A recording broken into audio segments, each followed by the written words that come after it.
So after the Week 4 games, how should the Big 12 power rankings look here in Week 5 of the season?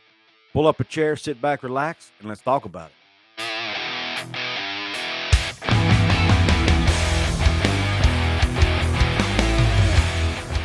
What is up, college sports fans, fellow members of Mountaineer Nation? This is Coos, and welcome into another edition of Coos' Corner. Pull that chair up, pull up a bar stool, find a corner booth, whatever it is that makes you comfortable, and let me serve you up this shot of top shelf college football knowledge. This week, we're once again doing our Big 12 power rankings for Week 5 of the season after the Week 4 games. So, where do the teams stack up in my rankings? Let's start off with, I'm going to count from 10 to 1. Let's start with number 10. I have the West Virginia Mountaineers, my team. West Virginia did get a quality win, in my opinion, over Virginia Tech on the road, 33-10 in Blacksburg this past Thursday night. I don't think Virginia Tech's a real good team. However, it's a rivalry game in a hostile environment in Blacksburg. However, West Virginia is still 0-1 in conference play, and they're still only 2-2 on the season with 2 victories over what I would consider you got an FCS team and a mediocre to bad Power 5 team. So as of this point, I do put West Virginia still at number 10 in the Big 12 power rankings. I don't expect them to stay there. However, that's where they are today. Number 9, big drop this week, the Oklahoma Sooners. The Oklahoma Sooners coming off a really tough loss to Kansas State, who has now beaten the Sooners 5 out of their last 7 trips to Norman, believe it or not. The Sooners were sitting 3-0 going into that game, a top 10 ranked team, but their only quality win so far is over. Really, they don't have one. Their only Power 5 win is over Nebraska, a team whose program is in shambles. They're in the search for a new coach. Arguably the worst team in the Big Ten Conference, one of the worst teams in all the Power 5. That's the only Power 5 team Oklahoma has beaten. They've also beaten up 2 Group of 5 teams, and then the loss to Kansas State, and that loss was at home. So for that reason, I dropped the Oklahoma Sooners all the way down to number 9 in this week's power rankings. Sitting at number 8 in my power rankings this week, the Iowa State Cyclones. The Iowa State Cyclones are 3-1 on the season, coming off a loss at home to the Baylor Bears. They do have a good win against Iowa a couple weeks ago. However, they were only able to muster 10 points in that game, and then they turn around and lose at home to Baylor. Now, that's not a terrible loss. Baylor's not a bad team. However, it was at home, and they are 0-1 in the Big 12. So for that reason, I'm putting Iowa State at number 8 in this week's Big 12 power rankings. Number 7, another huge drop. This was my number 1 team a week ago, the Texas Longhorns.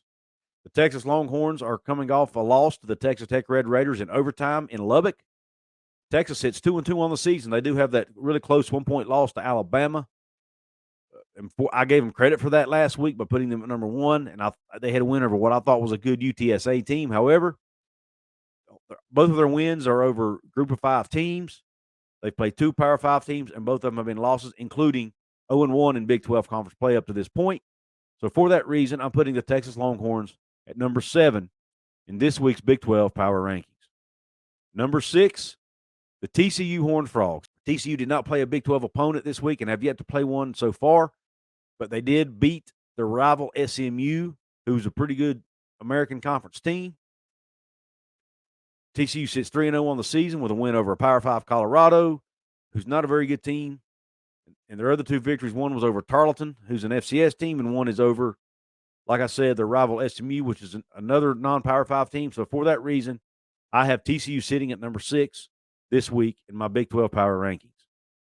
Number 5 on the list, the team that beat the Oklahoma Sooners, the Kansas State Wildcats. And I know a lot of you are saying, well, Coos, but that's a big win. They should be higher on the list. But we cannot forget, just 2 weeks ago, they lost to Tulane. Okay? We cannot discredit that, and that loss looks even worse now that Tulane got beat by Southern Miss. So that's a really bad loss that still looks bad on Kansas State's resume. However, I did move them up a little bit this week to number 5 because of that quality win they had over Oklahoma. And if they keep playing the way they played against the Sooners, they will likely continue to move up my list every week. Number 4, the Oklahoma State Cowboys. Oklahoma State has yet to play a Big 12 opponent. They did not have a game in week 4. They had a bye week. However, They do sit 3-0 on the season. They do have one win over a Power 5 opponent in Arizona State. Now, I know Arizona State's not a good team. Their program's in shambles right now. However, Oklahoma State has been scoring points in bunches. To me, their defense is still a little bit suspect. However, they're 3-0.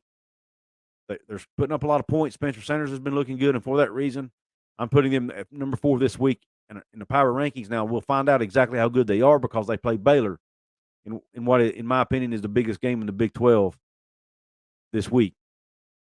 Number 3, the Texas Tech Red Raiders. Moved Texas Tech up several notches this week to number 3 after their big win against the Longhorns.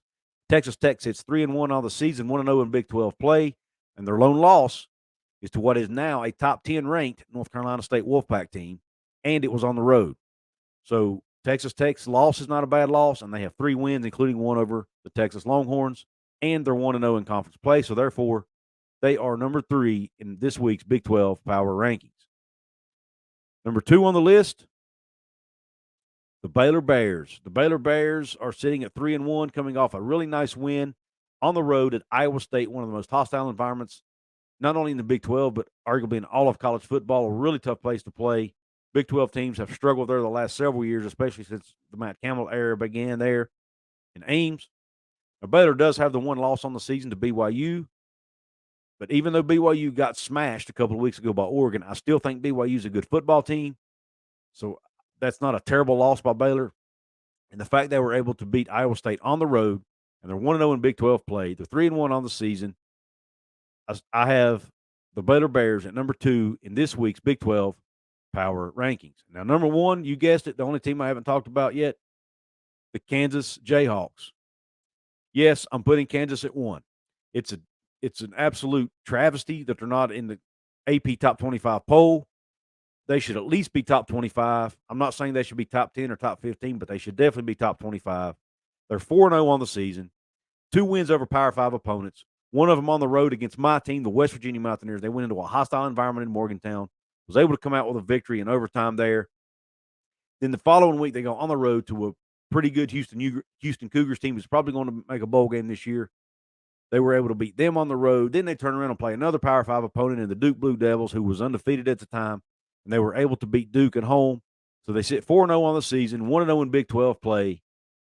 So therefore, I've got the Kansas Jayhawks at number 1 so far in this week's Big 12 power rankings.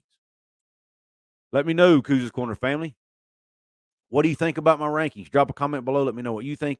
Even give me your top 10. I'd like to see it. Where did I get it wrong? Where did I get it right? Let me know. Don't forget, folks, if you want to support my channel financially, you've been wanting to give a little bit to my channel, so try to help me grow here. The easiest way to do that is there's a little button right below this video called the thanks button. It's a heart with a dollar sign in the middle of it. You can press that button or tap that button. It'll pull up a chat box. You can leave a donation as big or as small as you want to, and leave a comment to go with it if you choose. It'll highlight the comment, so there's a greater chance of me seeing the comment and replying to it. And at the same time, you'll be supporting my channel financially and helping me to grow here. That's the easiest way to support me. You can also join my channel by hitting the join button right below and becoming a monthly member, taking advantage of the perks I have there. You can also check out my merch store if you want. If you want to support me absolutely free, you can like the video, share the video with your friends, leave that comment, and subscribe to my channel if you haven't yet. I'm trying to hit 5,000 subscribers by the end of the year. I really need your help, so please hit that red subscribe button if you haven't yet. And don't forget, there's a notification bell you can hit too, to be notified of future videos and future live streams. So with all that being said, I really appreciate you tuning in to this week's Big 12 Power Rankings. And until my next show, Q Country Roads.